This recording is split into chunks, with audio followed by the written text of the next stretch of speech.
Amis du retail et des données de qualité, bonjour, bienvenue dans un nouvel épisode de nos custo questions et de surtout nos custo réponses. Voilà, je me présente, je suis Sébastien Beuys et je suis le fondateur d'une société en Belgique qui s'appelle Fridelity et on propose sur le marché spécifique du retail une solution qui s'appelle Custocentrix. Et donc pour ces custo questions et ces custo réponses, je suis accompagné de Eric. Bonjour Eric. Bonjour Sébastien, bonjour tout le monde. Et donc aujourd'hui, nous allons aborder le sujet de la mutualisation, enfin, et surtout des données, la qualité des données pour un retailer.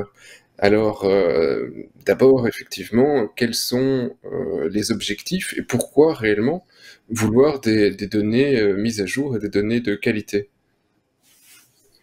Oui, tout à fait Sébastien. Écoute, quand on est retailer et qu'on a envie d'apprendre à mieux connaître ses clients, se pose la question de la collecte de données, des moyens de collecter. Alors, il y a beaucoup de moyens pour faire ça. Je peux dire, je me satisfais d'une adresse email, je peux dire, je donne une carte de fidélité plastique, euh, je peux dire, je fais remplir des formulaires, je peux dire, je collecte une adresse email, j'envoie un email, je demande à quelqu'un de remplir un formulaire sur le web. Enfin, il y a plein de méthodes pour faire ça. Après, la difficulté, c'est d'avoir une donnée de qualité suffisamment exhaustive, suffisamment complète. Alors, une des façons de collecter la donnée de manière très aisée et en levant un maximum de points de friction sur le lieu de vente, c'est la lecture de la carte d'identité. Et on va voir un petit peu ce qu'il en est de cette histoire. Mais avant ça, et avant de définir la façon de collecter les données, il faut se poser des questions par rapport aux objectifs. Qu'est-ce que j'ai envie de faire avec ces données? Si je veux communiquer par email, une adresse email me suffit. Si je veux mettre en place un système de fidélité, oui, une carte de fidélité ou une application mobile peut complètement suffire. Si je veux commencer à connaître des comportements de clients, là, ça devient un peu plus compliqué. Pourquoi? Parce que des adresses email, elles sont multiples pour un même consommateur, parce que ça évolue dans le temps, etc. Et donc, avoir une identification unique de chaque consommateur, ça devient plus compliqué. Alors, on continue dans la hiérarchie des problèmes et de leur complexité. Si je commence à ouvrir de multiples canaux de vente, à savoir que je vends via mes points de vente et je vends via mon site web, j'ai deux sources d'origine de données et donc je commence de nouveau à avoir des problèmes de qualité de données, de réconciliation de ces deux sources de données. Et si je veux développer des services à valeur ajoutée, comme par exemple être capable de produire des factures ou de servir de dématérialisation de preuves de garantie ou encore de rendre possible des avantages comme le retour de produits facilité ou des journées réservées à ma meilleure client, eh bien là, je rentre dans un niveau de personnalisation qui nécessite d'avoir des données de plus en plus qualitatives.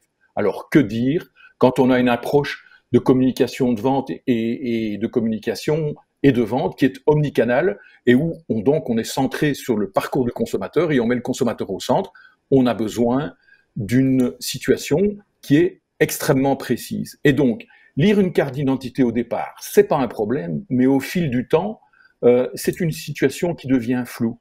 Et ce qu'on essaye, c'est d'aller vers des situations de plus en plus précises, et on va pouvoir discuter de ces sujets-là, Sébastien. Oui, tout à fait. Et donc effectivement, avoir ces données ou les collecter à la base, c'est intéressant. Tu cites quelques moyens majeurs utilisés par le marché, mais comment on fait après pour les tenir à jour en fait? Bah oui, là où les marketeers et les database marketing s'arrachent les cheveux, c'est dans la tenue à jour des données.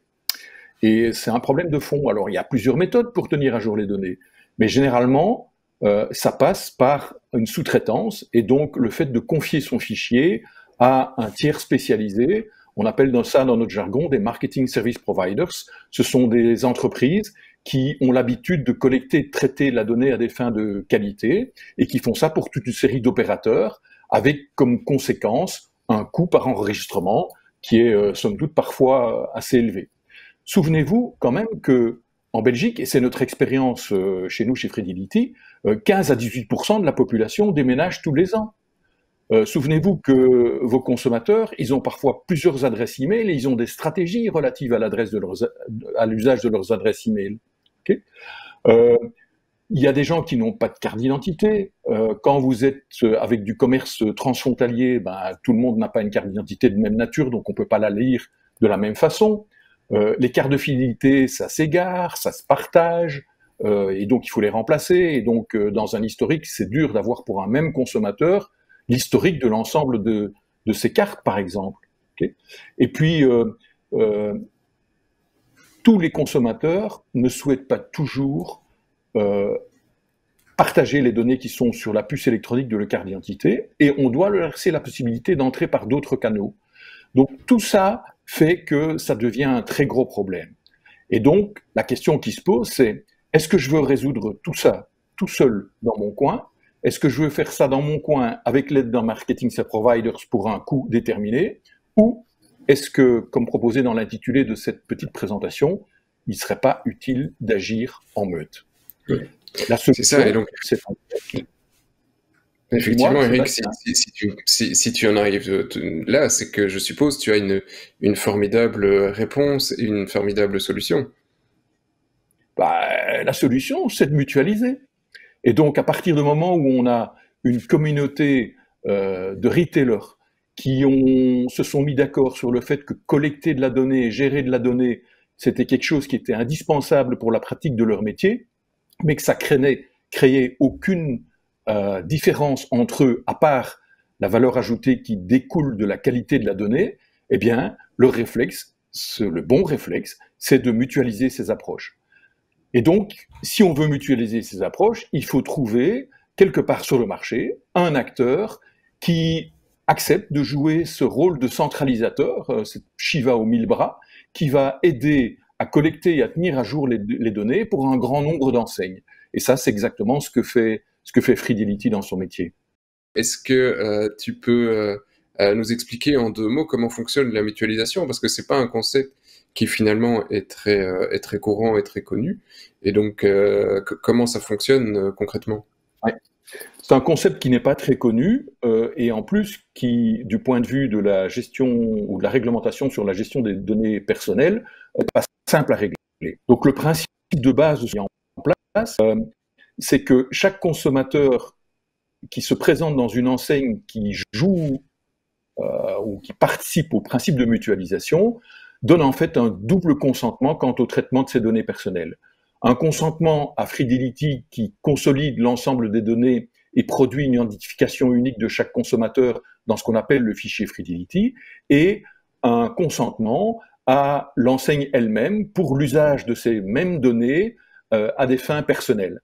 Et donc, Fridility, dans son offre, va donc rassembler l'ensemble des données individuelles de chaque consommateur dans le fichier Fridility, va laisser à chaque consommateur la possibilité d'accéder directement à ces données personnelles pour en garder le contrôle via une application et un portail qu'on appelle MyFridility, mais dont on parlera un autre jour. Et surtout, au-delà de ça, il va s'assurer que quand il reçoit ou quand il détecte une modification suite à la lecture d'une carte d'identité ou au remplissage d'un formulaire par rapport à un consommateur, il va se charger avec ses 1000 petits bras d'aller répliquer ça dans chaque silo applicatif propre aux enseignes qui participent au concept de mutualisation et qui utilisent la plateforme de Custocentrix que tu as mentionné pendant notre introduction, Sébastien.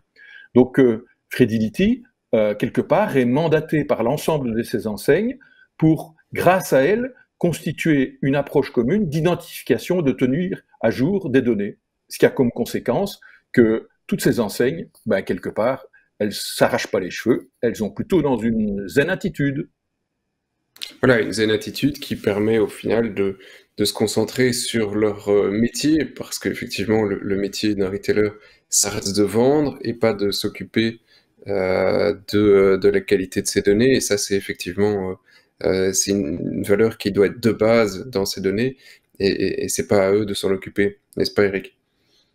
Oui, surtout que quand on fait des traitements un peu plus avancés de données, on remarque que les gens qui font de la statistique avancée, ce qu'on appelle du data mining, ils passent un temps significatif à gérer la qualité de données, à résoudre des problèmes de data quality, avant même d'être capable de modéliser. Et donc, le fait de disposer de données fiables, de fait d'avoir la capacité à se baser sur une identification unique de chaque consommateur, ça conduit à des analyses plus robustes et ça conduit à une personnalisation pertinente des contenus. Et tout ça a fait un coût de gestion qui est maîtrisé et qui est maîtrisable. Et ça, c'est le gros avantage. Alors, avec ça, les gens du retail qui utilisent des solutions de cette nature-là, ils sont nettement plus zen que les autres. Oui. Merci Eric pour une nouvelle custo réponse. J'espère qu'une fois encore vous avez appris énormément de choses avec nous sur ce numéro. Je vous souhaite une bonne journée ou une bonne nuit, c'est selon, et à très bientôt dans un nouveau numéro de nos custo questions.